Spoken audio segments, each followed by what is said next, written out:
See now? But how, Ara? I don't understand. The answers lie above, Dust.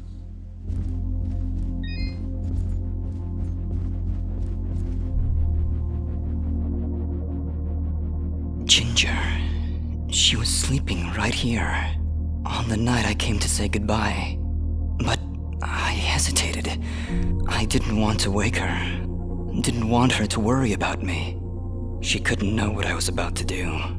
Dust, what are you saying? She couldn't know that I was about to go avenge our parents. You mean you're...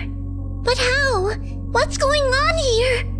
I remember now. But how? How can I have helped destroy this village, but be a victim of that same act? That's impossible. Only impossible for a creature with a single soul. Ginger. Those eyes. I know those eyes. So, Mithrarin, you finally see the truth. Who are you? I am Elder Grey Eyes, leader of the Moonblood people. Well, what's left of them, that is. What did you mean just then? That I can finally see the truth? What do you know about me? His eyes, Elder. They're Jin's eyes. They do look remarkably similar to your brother's, yes. That is because his soul lives on within Dust. What? However, to suit our needs, we required two souls. The soul of innocence is a noble thing, but without skill, without power, Dust would have been struck down just as easily as your brother was on that fated day. No. So we combined your brother's soul with that of his murderer, the royal assassin known as Cassius. They perished at the same time, forever entwined. Never before had I heard of such an event.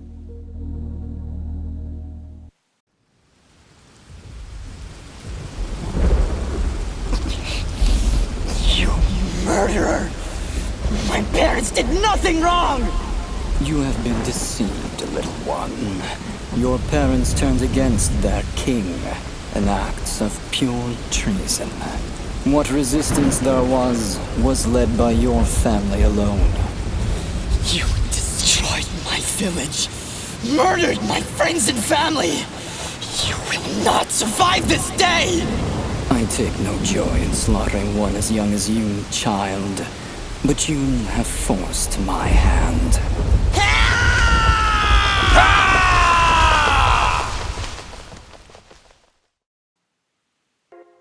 A grave injustice was done that day. Cassius murdered a defenseless Jinn, but his pride and arrogance proved to be his undoing. But how? How can this thing be my brother? It's not possible. I couldn't even remember you when we met. You are Jinn, yes, but you are also Cassius. Two souls, forever at odds. One of innocence, one of power. Together you form the one we call Mithrarin, he who is born of the dust. I never knew what happened. Jin just disappeared one night. I had always hoped he would turn up alive someday. That he would come back. But could you really be him? Ginger, I don't know. I don't know. Now, Dust, I imagine you have many questions. Please, do not hesitate to ask them. Who, or I guess, what am I? You are what my people call Sen-Mithrarin, he who is born of the dust, created from the essence of the life thread itself. You see, my people have been on the verge of extinction for a great many years. General Gaius planned to eradicate us once and for all, and while our warriors are proud and strong, what chance would we have against such a powerful foe? To defeat General Gaius and save our people, we would need a warrior capable of standing against an entire army. This warrior would also need to be pure of heart, incorruptible. So that's why you picked Cassius and Jin. Just like you said, opposites. Exactly. Cassius was one of the greatest warriors this world has ever seen, and Jin's purity of heart would help guide our warrior to save our kind. From their fallen souls, you were born. Born to save us. To save this world.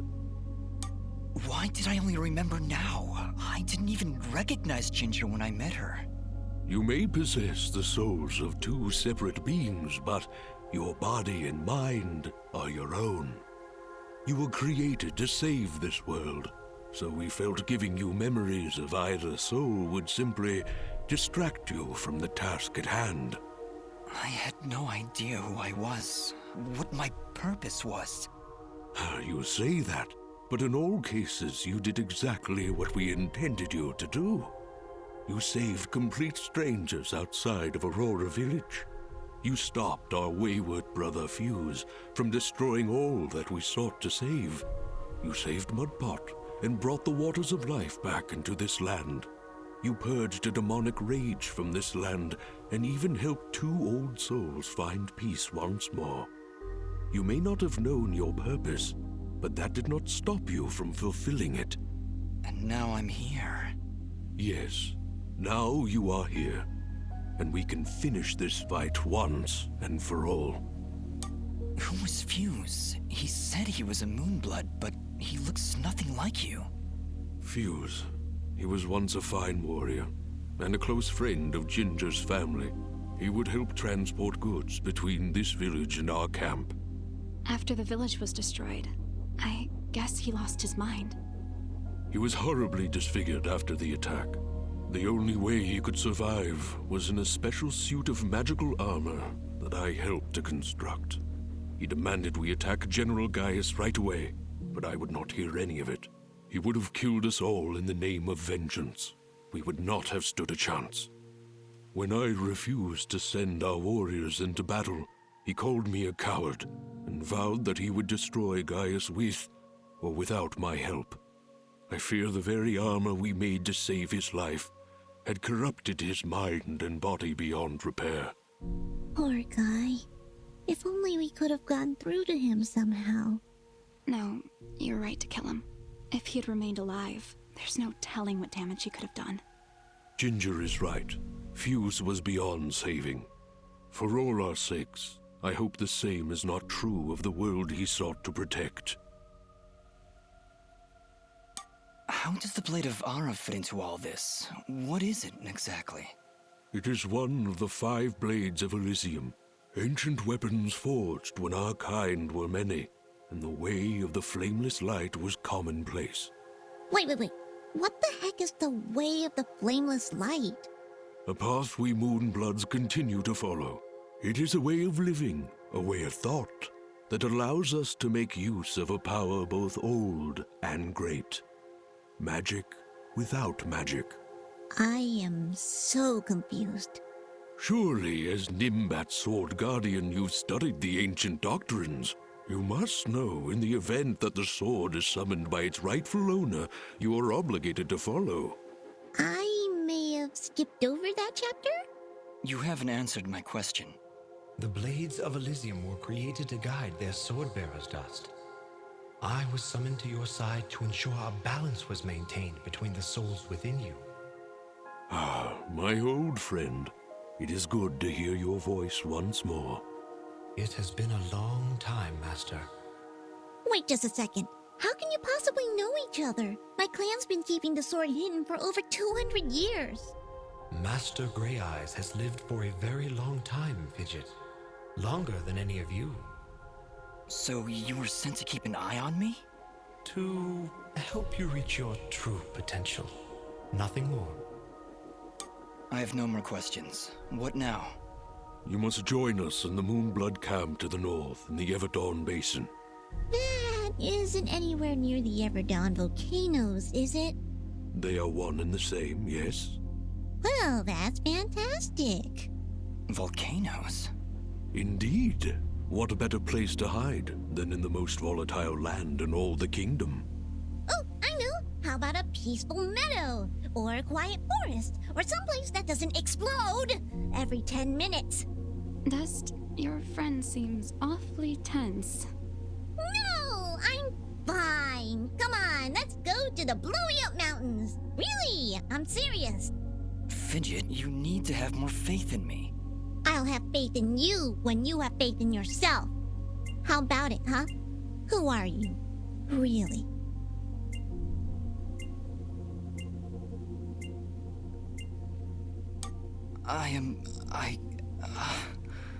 You see? You still haven't figured it out yet. Lizard guy tells you right to your face, and you still don't know. Fidget, please calm down. You mustn't test your friend like this. I just... If I'm gonna follow you to the literal end of this world, I need to know who I'm following. And why. I understand, Fidget. You're right. I can't ask you to follow me. But I can. Fidget, you have stood by Dust's side for this entire journey. You have watched him save this world. How can you continue to doubt? I just don't get it. It doesn't matter who he thinks he is. He's Dust. That's who he is. That's who I know. Fidget, please. I can't do this without you. Can you repeat that? I said I can't do this without you. I'm sorry. Nobody's ever said that to me before. And it won't be the last time, I assure you. Are you ready, Mithrarin? I am. Then we will meet you in the Everdawn Basin. Goodbye, Dust. We'll see you there.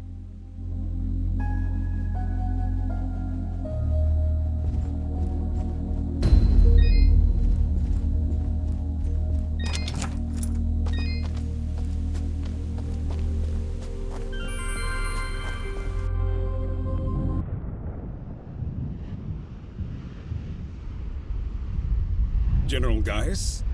What news, Commander? I did not want to believe it, but Cassius is working with the Moonbloods. He has turned against us. That will be for me to decide. Our paths will cross at the Moonblood camp. Of that I am certain. I will speak with him personally. Is that wise? Our victory is all but assured, Commander. We outnumber them 10 to 1. We possess superior technology. And we have the element of surprise. But why welcome this rogue element? He has already slain your own soldiers. What more proof do you need that he is a traitor to our cause? Cassius is hardly a rogue element, Commander. The Moonbloods have corrupted his mind, forced him to commit these acts against us. Once I can speak with him, once he remembers who he really is, I'm certain he will return to us. But... Yes, sir. As you wish. Cassius, my old friend, so long as you draw breath, I will do what I can to save your broken mind. I promise.